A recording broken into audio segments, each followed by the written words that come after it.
The story of the cast of this film is too good to be true and too simple to be interesting because they both were my first choice. And that never happens. And I met Alicia and James both in London. It just worked out.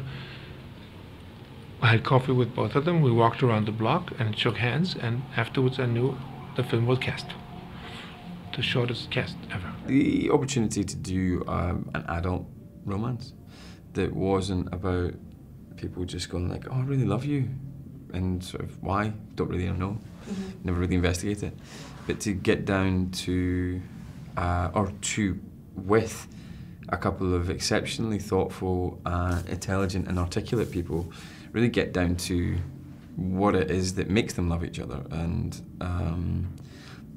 what it is that makes people fall in love for in the first place, and then tear that apart. The producer who acquired the rights, Cameron, brought it to my attention. I read it. It was like nothing else I've ever read. It's like nothing I've ever done before. There's a lot of stuff in there that I didn't know about. Interesting stuff, good stuff, and I love the characters. And I think that triggered it. I love these two people, these two young people that the film deals with. Two very adventurous people who care in a very special way for our world and our planet. It's a bit scary, really. It was a bit, at times it was scary.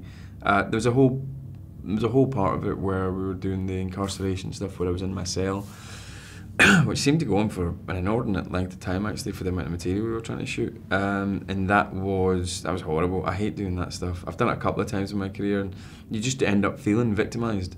Even though, you know, we're not doing it proper method or anything like that. It's not like people are beating me in between takes, but you end up feeling really low and really bad about yourself. So that was pretty bad. What was it like playing somebody who's staring death in the eye? Sobering, really sobering. We were Berlin, Normandy, somewhere else in France beside the water, which I've forgotten, out at sea in the Mediterranean, the Atlantic. We were in Faroe Islands, we were in Spain, Madrid, and then also in Djibouti in Africa as well. So yeah, we got our globe-trotting on, and it was fantastic. That's one of the things I love about acting as well, is you get to travel and truly see the world in a way that you don't always when you're vacationing. I love going on vacation, but you know, you don't really get to see the world in the same way as you do when you're working somewhere. And you get a kind of access and an in-depth access when you're working there that I love and I'm privileged to have.